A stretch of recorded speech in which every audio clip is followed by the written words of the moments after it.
تو جان لیجئے کہ یہ مقصد بعثت محمدی صلی اللہ علیہ وسلم بتمام و کمال اس وقت پورا ہوگا جب کل عالم انسانیت پر، کل روئے ارضی پر اللہ کا دین اسی طرح غالب ہو جائے گا جس طرح کہ محمد رسول اللہ والذین معہ صلی اللہ علیہ وسلم ورضی اللہ تعالی عنہم اجمعین، ان کے ہاتھوں سے، ان کے ایثار سے، ان کی قربانیوں سے، جن کا نقشہ آپ کے سامنے مولانا کھینچ چکے ہیں، ان کے احسان، ان کی قربانیاں، ان کی محنت، ان کی جفا کشی، ان کی سرفروشی، ان کے جان تن من دھن لگا دینے کے نتیجے میں جیسے اس وقت غالب ہوا تھا کل روئے ارضی پر غالب ہوگا، تب کہیں جا کر مقصد بعثت محمدی مکمل ہوگا۔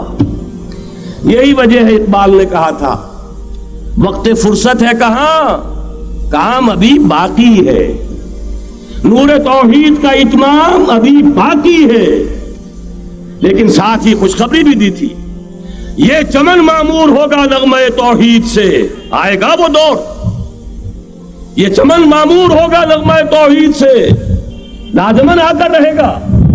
لہذا اب اس کے درمیان جو یہ فصل ہے اس کو سوچئے۔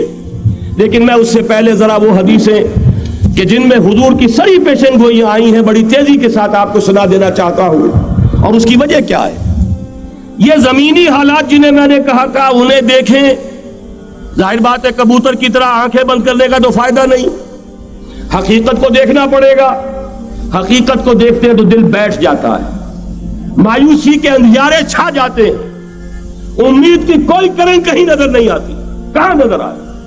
مولانا نے کتنا عمدہ نقشہ کھینچا ہے، کہاں ہے وہ اسلام؟ مسلمان تو ہیں، 1 ارب سے زیادہ ہیں، لیکن کوئی پوچھے 1 انچ زمین دکھاؤ جہاں اسلام تم نے نافذ کیا، تو وہاں ہمارے ہاتھوں کے طوطے اڑ جائیں گے۔ نتیجہ یہ ہے کہ حالات تو زمینی جو ہے وہ ہے مایوس کن۔ اس میں ظاہر بات ہے کہ امید کا دامن تھامنے کے لیے ہمیں کوئی چیز چاہیے، اور وہ چیز ہے جو محمد عربی صلی اللہ علیہ وسلم اپنی خوشخبریوں کی شکل میں دے کر گئے۔ آپ نے اپنے دور سے لے کر قیامت تک 5 دور گنوا دیے۔ تکون النبوۃ فیکم ما شاء اللہ ان تکون ثم یرفع اللہ اذا شاء یرفعها ثم تکون خلافۃ علی منہاج النبوۃ ثم تکون ملکا عاضا ثم تکون ملکا جبریا ثم تکون خلافۃ علی منہاج النبوۃ۔ یہ طویل حدیث کا میں نے صرف خلاصہ سنایا ہے آپ کو۔ مسند احمد ابن حنبل کی روایت ہے، حضرت نعمان ابن بشیر راوی ہے رضی اللہ تعالی عنہ۔ پہلا دور دور نبوت، دوسرا دور دور خلافت علی منہاج النبوۃ، نبوت کے نقش قدم پر خلافت جسے ہم خلافت راشدہ کہتے ہیں۔ تیسرا دور مسلمانوں کی حکومتیں، لیکن وہ ملوکیت کا دور، ملکن عاضن، اور ان میں ظاہر بات ہے کہ عاضن بھی تھی، جہاں ان میں خوبیاں تھیں وہاں برائیاں بھی تھیں۔ وہی حجاج ابن یوسف جس نے ایک مسلمان لڑکی کے خط کے اوپر فوج بھیجی ہے، وہی حجاج ابن یوسف ہے کہ سینکڑوں تابعین کے سر اس نے قلم کرائے ہیں، وہی حجاج ابن یوسف۔ وہی خلیفہ کہ جس نے فوج کشی کی اجازت دی تھی سندھ پر، وہی خلیفہ ہے جس نے بلا کر محمد ابن قاسم کو شہید کیا ہے کہ یہ پاپولر ہوتا چلا جا رہا ہے، ملوکیت کے لیے تو اس سے بڑا خطرہ اور کوئی نہیں۔ بہرحال تیسرا دور تھا وہ ملکن عاضن، کٹ کھلی ملوکیت۔ چوتھا دور تھا ملکن جبرین، غلامی کی ملوکیت۔ پہلے کم سے کم بادشاہ مسلمان نام کے تو تھے، اب تو ہم ملکہ برطانیہ کے زیر نگی تھے، تاج برطانیہ کے غلام تھے، کہیں بلندیزیوں کے غلام تھے، کہیں کسی اور کے غلام تھے، کہیں اطالویوں کے غلام تھے، کہیں فرانسیسیوں کے غلام تھے۔ یہ چوتھا دور نوٹ کر لیجئے، آدھا ختم ہو گیا، آدھا باقی ہے۔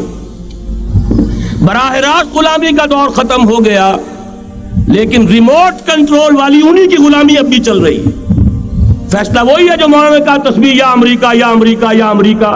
وہی لوگ، وہی ذہن، وہی ان کی بود و باش، وہی ان کی معاشرت، وہی ان کی سوچ، وہی ان کے اقدار، وہی ان کے نظریات، وہی ان کی معاشیات، وہی ان کی معاشرت، ہر شے وہی ہے، صرف رنگ کا فرق ہے اور کچھ نہیں۔ نظام ابھی وہی ہے، چلانے والے بھی انہی کے پرستار ہیں، بلکہ ریموٹ کنٹرول سے وہی چلا رہے ہیں۔ وہ تو آپ کے بجٹ کا بھی فیصلہ کرتے ہیں، آپ کی الیکٹریسٹی کے ریٹس بھی معین کرتے ہیں۔ تو حال یہ ہے کہ ابھی وہ چوتھا دور ختم نہیں ہوا۔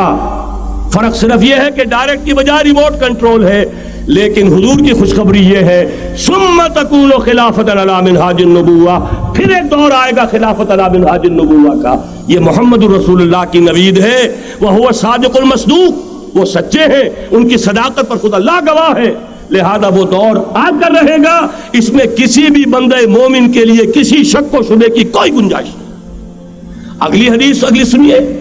اب جب یہ دور آئے گا تو عالمی ہوگا، جیو ورلڈ آرڈر نہیں ہوگا، جسٹ ورلڈ آرڈر ہوگا. یہ نیو ورلڈ آرڈر NWO، حقیقت میں جیو ورلڈ آرڈر ہے JWO، لیکن اسی کو بدلنا ہے جسٹ ورلڈ آرڈر آف اسلام، اور وہ گلوبل ہوگا. دو حدیثوں کا تذکرہ کر دوں. حضرت ثوبان حضور کے ایک آزاد شدہ غلام تھے. وہ روایت کرتے ہیں، مسلم شریف کی روایت ہے، یہ صحیحین میں فرماتے ہیں کہ حضور نے ارشاد فرمایا ان اللہ زوالی الارض فرأیت مشارقها ومغاربها وان امتی سیبلغ ملکها ما زوی لی منها. رواہ مسلم رحمہ اللہ. حضور فرماتے ہیں اللہ تعالیٰ نے میرے لیے پوری زمین کو لپیٹ دیا، یہاں تک کہ میں نے اس کے سارے مشرق دیکھ لیے، سارے مغرب دیکھ لیے. اور سن لو مجھ سے، ٹیک اٹ فرام می، میری امت کی حکومت ان تمام علاقوں پر قائم ہو کر رہے گی جو مجھے زمین کو لپیٹ کر اور سکیڑ کر دکھا دیے گئے. گلوبل ہوگی کہ نہیں؟ دوسری حدیث سنیے، یہ پھر مسند احمد ابن حنبل کی ہے. حضرت مقداد ابن الاسود رضی اللہ تعالی عنہ فرماتے ہیں حضور نے فرمایا لا يبقى على ظهر الارض بيت وبر ولا مدر الا ادخله الله كلمة الاسلام بعز عزيز وذل ذليل اما يعزهم الله فيجعلهم من اهلها او يذلهم فيدونون لها. یہ ہے حدیث مسند احمد ابن حنبل کی. اور حضرت مقداد فرماتے پھر میں نے کہا اچھا تب تو ہو جائے گی وہی بات وَيَكُونُ الدِّينُ كُلُّهُ لِلَّهِ، دین کل کا کل اللہ کے لیے ہو جائے گا. حدیث کا ترجمہ یہ ہے کہ حضور نے فرمایا روئے زمین پر نہ کوئی اینٹ گارے کا بنا ہوا گھر رہے گا، نہ کوئی اونٹ کے بالوں کے بنے ہوئے کمبلوں کا خیمہ رہے گا جس میں اللہ تعالیٰ کلمہ اسلام کو داخل نہ کر دے. لیکن یہ داخلہ دو طریقے سے ہوگا، بعز عزیز و ذل ذلیل، یا صاحب عزت کے اعزاز کے ساتھ یا کسی مغلوب کی مغلوبیت کے ساتھ. یعنی یا تو اللہ تعالیٰ ان کا اعزاز فرمائے گا اور وہ کلمہ اسلام کے خود قائل ہو جائیں گے. جب گھر والا خیمے والا اسلام لے آئے گا تو اسلام اس کے گھر میں داخل ہوگا، اس کو بھی عزت نصیب ہوگی. وَلِلَّهِ الْعِزَّةُ وَلِرَسُولِهِ وَلِلْمُؤْمِنِينَ، عزت و حق اللہ کا، اس کے رسول کا اور اہل ایمان کا. اور اگر وہ اسلام قبول نہیں کرے گا تو یوت الجزیۃ عن ید وہم صاغرون، چھوٹے ہو کر رہنا پڑے گا، جزیہ دینا ہوگا، اسلام کی بالادستی قبول کرنی ہوگی. بتائیے اس کے بعد بھی کوئی شک ہے؟ یہ ہے آسمانی نقشہ. یہ اللہ فرما رہے ہیں واللہ متم نورہ ویابی اللہ الا یتم نورہ لیظہرہ علی الدین کلہ ولو کرہ المشرکون. یہ اللہ کا فیصلہ ہے. ادھر یریدون لیطفئوا ہے، یہ زمینی نقشہ ہے. اب شکل کیا ہے؟ اب میں آپ سے عرض کر دوں کہ ان دونوں کے مابین جو خلا نظر آ رہا ہے، کوئی شخص یقین کے ساتھ نہیں کہہ سکتا کہ اب حالات کا کیا رخ ہوگا. اس لیے کہ ظاہر بات ہے قرآن مجید میں مستقبل کے بارے میں خود حضور سے کہلوایا گیا وَإِنْ أَدْرِي أَقَرِيبٌ أَمْ بَعِيدٌ مَا تُوعَدُونَ. لوگوں مجھے معلوم نہیں ہے کہ جس بات کی تمہیں خبر دی جا رہی ہے وہ قریب آ چکا ہے یا دور ہے. وَإِنْ أَدْرِي لَعَلَّهُ فِتْنَةٌ لَكُمْ وَمَتَاعٌ إِلَىٰ حِينٍ، اور میں نہیں جانتا، ہو سکتا ہے اللہ کچھ اور مہلت دے دے تمہیں اور کچھ اور آزمائش جو ہے اس کے لیے تمہارے لیے کوئی اور مہلت عطا فرما دے، ہو سکتا ہے. تو میں بھی کسی دعوے سے نہیں کہہ رہا کہ ایک امکان تو یہ ہے کہ اس بلاک میں اسلام کا احیاء ہو، اور اس کے لیے کچھ نویدیں بھی موجود ہیں احادیث نبویہ میں. وہ تو آپ نے سنا ہوگا اقبال کا شعر، میرے عرب کو آئی ٹھنڈی ہوا جہاں سے، میرا وطن وہی ہے، میرا وطن وہی ہے. حدیث میں آتا ہے یخرج ناس من المشرق یؤتون للمہدی یعنی سلطان ہی، مشرق سے فوجیں نکلیں گی کہ جو کہ مہدی کی حکومت قائم کریں گی. اور یہ ہوں گے حضرت فاطمہ کی نسل ہی سے رضی اللہ تعالی عنہا، لیکن عالم عرب کے اندر پھر ایک طاقت بن کر ابھریں گے، باطل کی قوتوں کے خلاف جہاد کریں گے، لیکن ان کو مدد آئے گی دو طرف سے، ایک زمینی مدد آئے گی مشرق سے، ایک آسمانی مدد آئے گی، عیسیٰ ابن مریم کا نزول، حضرت مسیح علیہ الصلوۃ والسلام جو زندہ آسمان پر اٹھائے گئے تھے نازل ہوں گے، اور در حقیقت ان دو مددوں کے نتیجے میں پھر یہود کا قلعہ قمع ہوگا، اور یہی گریٹر اسرائیل ان کا گریٹر گریو یارڈ بن کر رہے گا، عظیم تر قبرستان بن کر رہے گا۔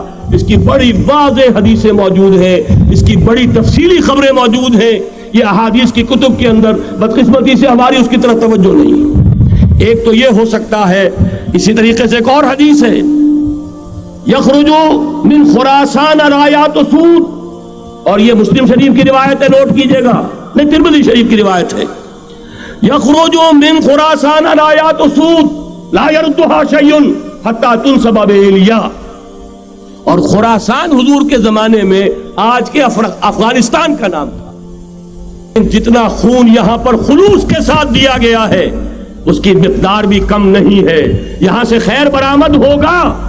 اور دوسری بات اپنے بارے میں نوٹ کر لیجئے، یہ پاکستان، بچا کھچا Pakistan, what remains of Pakistan, یہ اصل میں ہے کیا؟ مولانا بہت خوبصورت انداز میں فرما رہے تھے، یہ 313 نہیں تھے، اسلام تھا۔ اسی طرح نوٹ کیجئے، پاکستان نہیں ہے، 4 صدیوں کی تجدیدی مساعی کا حاصل ہے۔ آپ نے کبھی نوٹ کیا ختم نبوت کے بعد اب سب سے اونچا منصب کس کا ہے؟ مجددین۔ سنن ابی داؤد کی روایت، ان اللہ یبعث فی هذه الامہ علی راس کل 100 عام من یجدد لها دینها۔ اور نوٹ کیجئے، کوئی بات ہے 1000 برس تک سارے مجدد عالم عرب میں پیدا ہوئے، جیسے ہی دوسرا 1000 سال شروع ہوا، الف ثانی کا مجدد اعظم شیخ احمد سرہندی کہا تھا، صنم خانہ ہند میں حاضر ہوا میں شیخ مجدد کی لحد پر، وہ خاک کے ہے زیر فلک مطلع انوار، گردن نہ جھکی جس کی جہانگیر کے آگے، جس کے نفس گرم سے ہے گرمی آرار۔ وہ پھر 12ویں صدی کا مجدد اعظم امام الہند شاہ ولی اللہ دہلوی، 13ویں صدی کا مجدد اعظم سید احمد بریلوی، اس کے خون کا امین اور اس کے ساتھ کے شہداء کے خون کا امین، ان کے جسموں کا امین آپ کا خطہ ہزارہ، آپ کا خطہ سوات، اس میں ان کی جانیں ہیں جو دی گئی ہیں۔ اور وہ نہایت میں آپ سے عرض کر دوں، دور صحابہ کے بعد اتنا خالص اسلامی جہاد پوری مسلمان تاریخ میں نہیں ملے گا جتنا وہ تحریک شہیدین کا۔ 14ویں صدی ہجری میں شیخ الہند جیسا مجاہد اعظم کہ انگریز نے گرفتار کر کے قید بھی کیا ہے، تو کہاں ہندوستان میں نہیں، کہاں جزیرہ سائرس، کیا نام تھا؟ مالٹا، جزیرہ مالٹا بحر روم میں، اقبال کے نفس سے ہے لالے کی آگ تیز، ایسے غزل سرا کو چمن سے نکال دو، کہیں ہندوستان کی کسی جیل میں ہوا تو شاید اس کے نفس کی گرمی ہی سے کوئی حرارت پیدا ہو جائے۔ اور اسی صدی میں 14ویں صدی ہجری میں اقبال جیسا مفکر، اسی 14ویں صدی ہجری میں مودودی جیسا مصنف، اسی 14ویں صدی ہجری میں مولانا الیاس جیسا مبلغ رحمہم اللہ، عظیم شخصیتیں آج پورے عالم اسلام میں آپ کو تبلیغی دوست ملیں گے۔ یہ کہاں سے شروع ہوئی تحریک؟ دہلی کی ایک چھوٹی سی مسجد سے، وہ مسجد بنگلے والی اب تو بڑی عالیشان ہو گئی ہے، جب وہاں شروع ہوا تھا کام بڑی چھوٹی سی مسجد۔ یہ سارے کام یہاں کیوں ہوئے؟ پورا عالم اسلام آزاد ہوا، کہیں نعرہ اسلام کا نہیں لگا، کہیں عرب قومیت پر، کہیں کسی اور عصبیت پر تحریکیں چلی ہیں، صرف تحریک پاکستان تھی کہ پاکستان کا مطلب کیا؟ لا الہ الا اللہ۔ کوئی سبب ہے کہ یہاں قرارداد مقاصد پاس ہوئی، حاکمیت اللہ کی ہے، کہ اکبر نام لیتا ہے خدا کا اس زمانے میں۔ یہ سارا ماضی سامنے رکھیے اور حضور کی دی ہوئی پیشین گوئیوں کا مستقبل سامنے رکھیے، ان دونوں سے ثابت ہوتا ہے اس خطہ ارضی سے کچھ ہونا ہے۔